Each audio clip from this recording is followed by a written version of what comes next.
Olá pessoal, tudo bem? Sejam bem-vindos aí ao canal Geografia Viva, professor Clóvis falando aqui com vocês. Deixe o seu like lá no videozinho, inscrevam-se no canal aí, ajudem o professor a levar cada vez mais conteúdo de qualidade nessa disciplina maravilhosa que é a geografia. E hoje vamos falar no Êxodo rural, tá? Dando continuidade aí aos estudos sobre a população brasileira, tá? Então vamos lá, gente. O que é o êxodo rural, né? Êxodo, pessoal, êxodo vem de mudança, de migração, né, pessoal? Êxodo rural, migração rural, tá? Migração, grande mudança rural. Vamos lembrar lá do livro do Êxodo na Bíblia, né? Que fala da saída do povo de Deus, dos judeus, lá para a saída deles da condição de escravos, né? Lá no Egito, para a terra prometida, tá? Então vamos lá.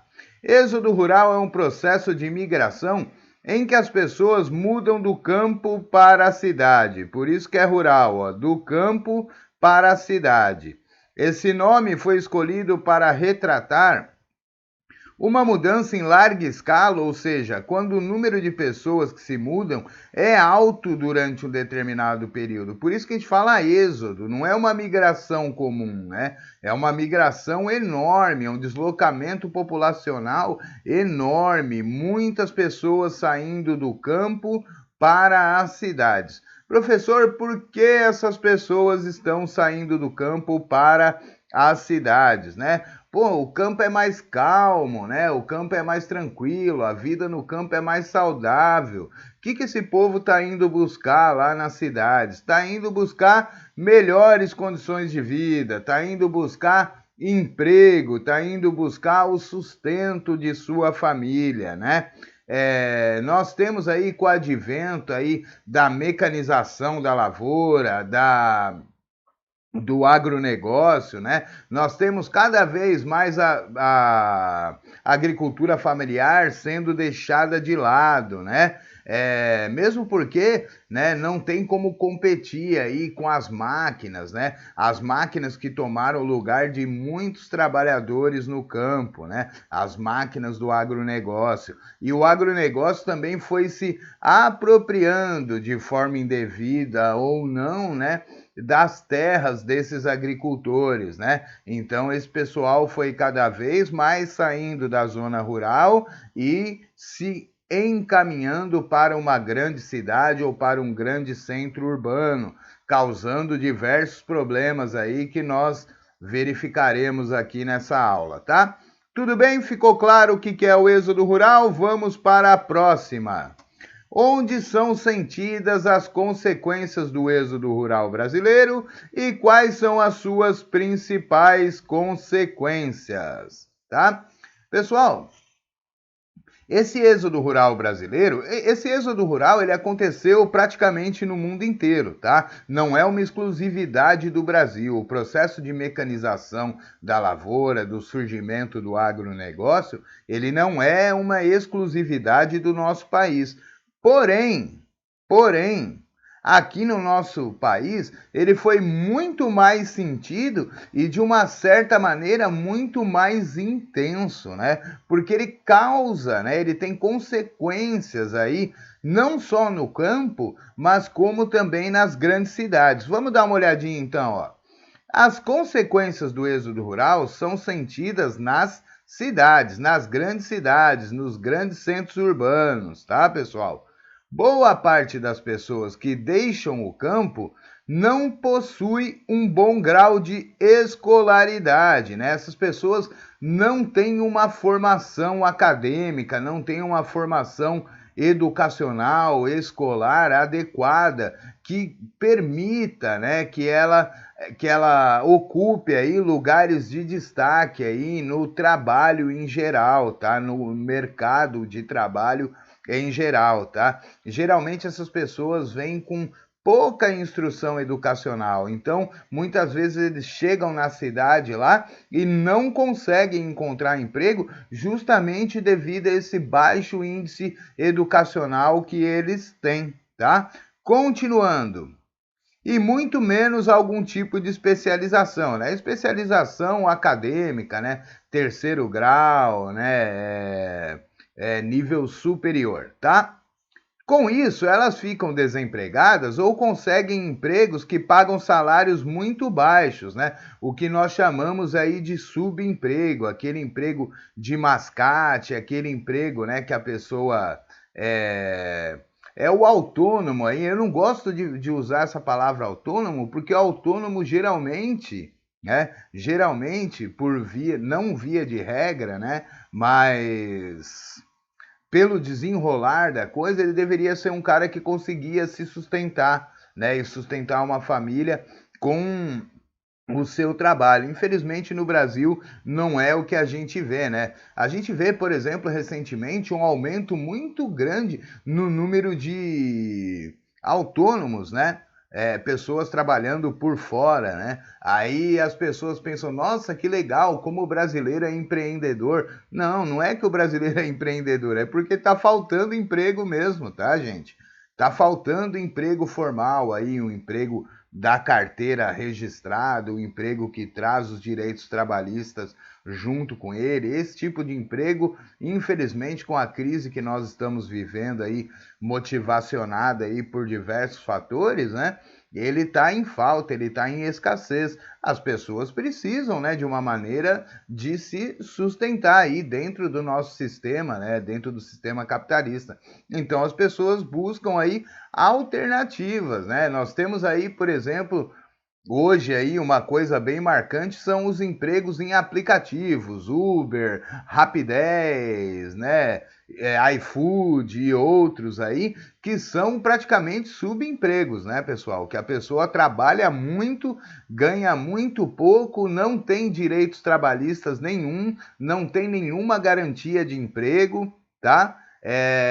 Então é bastante complicada essa situação.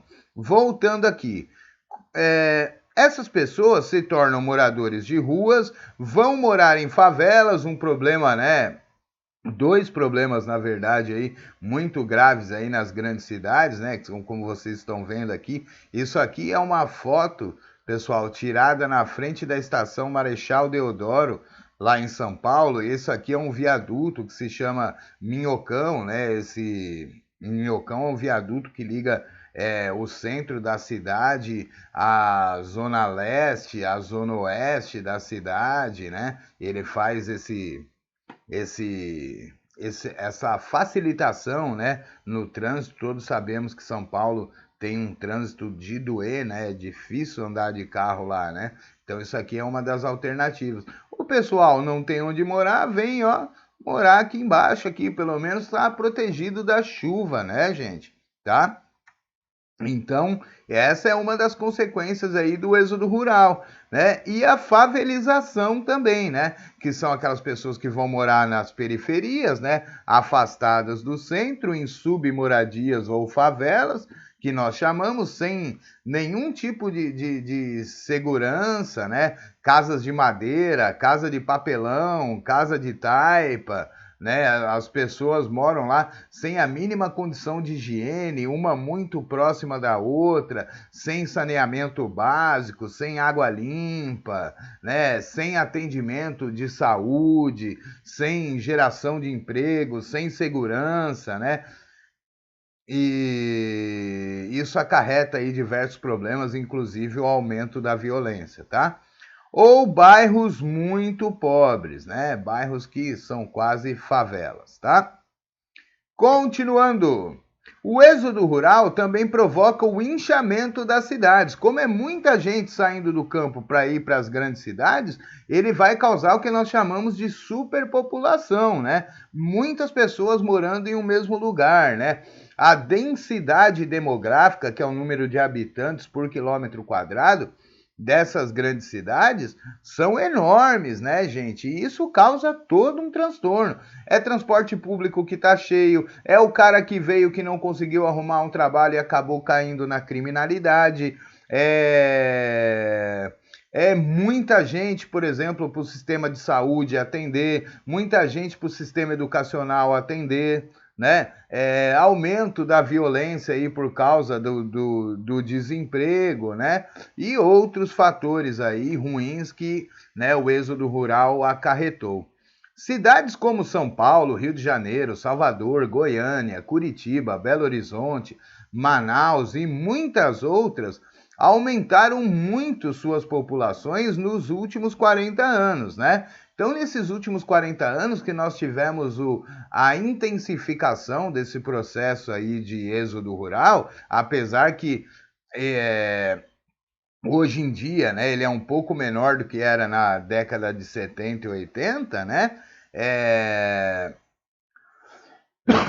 Causa essa superpopulação e causam esses problemas aí urbanos, tá? Por causa do êxodo rural no Brasil, e continuam aumentando. Aqui é a favela do Vidigal, tá, pessoal? Lá no Rio de Janeiro, que também é uma cidade que sofre muito com a favelização, e a favelização lá no Rio de Janeiro, ela é diferenciada, ela tomou espaços aí que hoje seriam espaços aí para se conservar a natureza, né? São os morros, né? As encostas dos morros, os morros em geral. E hoje lá no Rio, o processo de urbanização foi tão mal feito, tão louco e tão intenso, que a gente tem, tipo assim, um bairro de classe alta aqui, a favela, por exemplo, São Conrado, que é um bairro de classe alta, e do lado de São Conrado, a favela da Rocinha, né?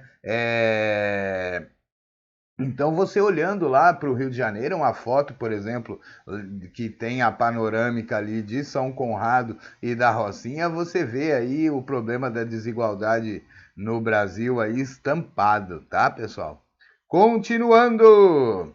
Quais são as duas principais causas apresentadas pelo texto, né? O texto que eu passei para os alunos aqui, mas nós vamos explicar para todo mundo, para o êxodo rural. O principal deles é o processo de substituição do homem pela máquina no campo, tá? Que nós chamamos de desemprego tecnológico, né, pessoal? A máquina aqui, ó, na figura aqui, vocês estão vendo aqui uma máquina aqui, uma colheitadeira, né? Que tomou o lugar desses trabalhadores, obrigando eles a procurar uma outra atividade de vida para poder sustentar as suas famílias, tá? Dessa forma, um único equipamento realiza o trabalho que seria feito por muitos trabalhadores, né? Então, uma máquina dessa aí substitui 20, 30, 40 trabalhadores aí, a máquina não fica doente, a máquina não recebe salário, tá? A máquina não tem direitos trabalhistas, então é muito maior o lucro aí em você comprar uma máquina do que você sustentar trabalhadores, tá? Isso, né, o desemprego tecnológico, ele não fica restrito ao êxodo rural, tá? Ele não fica restrito à substituição da máquina pelo homem no campo, tá? Esse desemprego tecnológico hoje é uma das grandes causas aí do desemprego, da crise de desemprego mundial, mas isso vocês verão mais para frente, tá? Esse processo contribui para o desemprego desses trabalhadores que se mudam para as cidades em busca de emprego, tá? Continuando, outro motivo é a concentração de terras no espaço agrário, o que nós chamamos de latifúndio. O que é um latifúndio, pessoal? É um único dono, né? Uma única pessoa dona de uma vastidão de terras, tá? Aqui no Brasil, gente, isso é um problema que vem lá ainda, lá do nosso processo de colonização, das capitanias hereditárias, do modelo de ocupação espacial brasileiro. E hoje, muitos desses latifundiários, desses grandes donos de terra, estão na política lá, o que nós chamamos de de bancada do agronegócio, né? E essas pessoas aí, eles têm uma grande... O que é um latifúndio? É uma grande concentração de terra que tem um único dono. E muito desses latifúndios aí, tem muitas dessas terras que são improdutivas, que não são usadas para nada, né? São usadas exclusivamente para especulação financeira. O que eu faço? Eu tenho aquele baita terrenão lá. Existem, pessoal, latifúndios aqui no Brasil do tamanho de países da Europa, para vocês terem uma ideia de como a distribuição de terras aqui no Brasil é precária, é ruim, né? O pequeno trabalhador lá que faz a sua... O pequeno trabalhador que faz lá, procura a sua sobrevivência, né? Faz aquela agricultura de subsistência, de sobrevivência, ou agricultura familiar, ele está cada vez mais perdendo terreno para o agronegócio. O que é o agronegócio, gente? O agronegócio é a indústria presente no campo, né? Em vez de você ter os trabalhadores, né, a agricultura familiar ou a agricultura de subsistência, você vai ter um modelo de agricultura em largas extensões com vistas, né, principalmente à exportação de grãos, de carne e de outros produtos provenientes da terra, tá? Esses espaços não são usados para moradia e produção de alimentos para a população no campo, mas para o cultivo de produtos voltados principalmente para exportação, o que a geografia chama de espaço extrovertido, né? Tudo que é produzido aqui é levado para fora e muitas vezes é mais barato comprar o produto brasileiro, por exemplo, café, trigo e outros, lá fora do que no nosso próprio país, tá? E voltando lá quanto à questão dos latifúndios, né? Então o que o cara faz? Ele tem uma porção de terra enorme lá, aí ele vai lá no Banco Nacional de Desenvolvimento, lá no BNDES, ele fala, olha, eu tenho essa terra aqui e eu gostaria de receber aí, de conseguir um empréstimo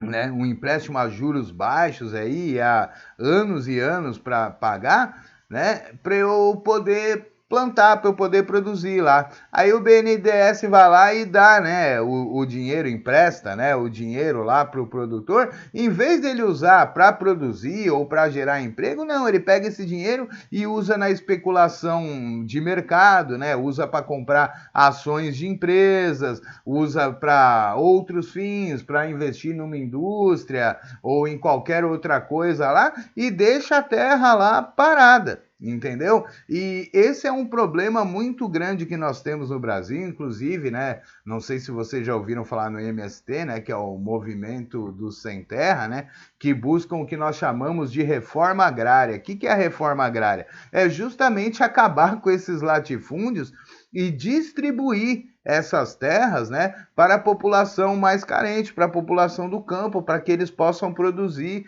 para que eles possam vender seus excedentes e sustentar as suas famílias, né? Não uma única pessoa ter lucro, né? Uma única família, mas várias famílias aí obterem o seu espaço de direito, né?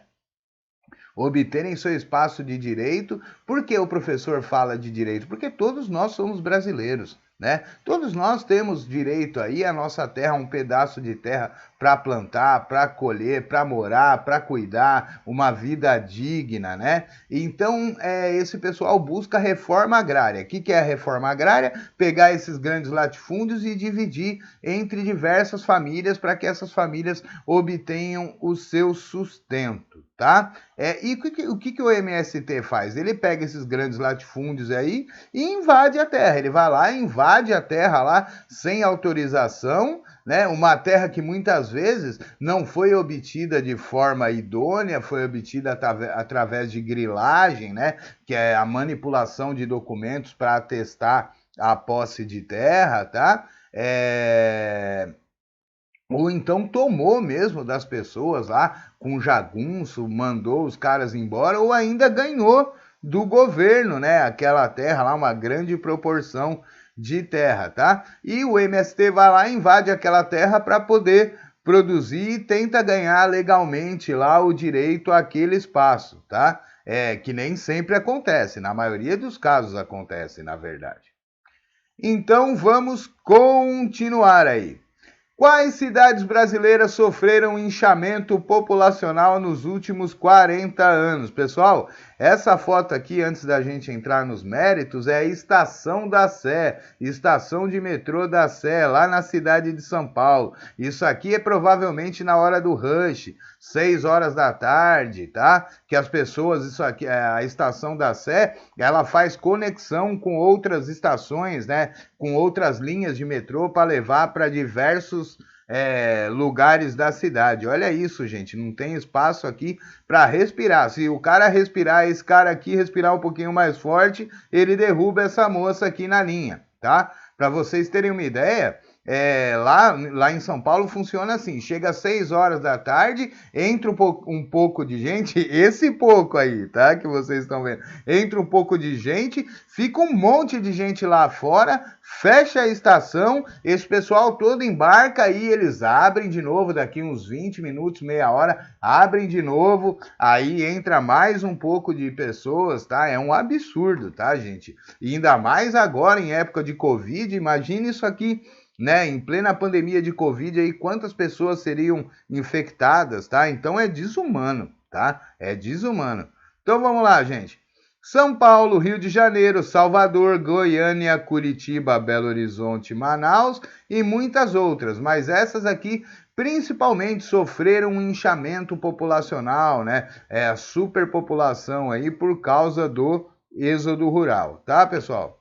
Pessoal, hoje paramos por aqui. Um grande abraço a vocês. Não se esqueçam de se inscreverem lá no canal, de deixar o seu joinha, de deixar o seu like para ajudar o professor aí. Um grande abraço, se cuidem e fiquem com Deus. Até a próxima.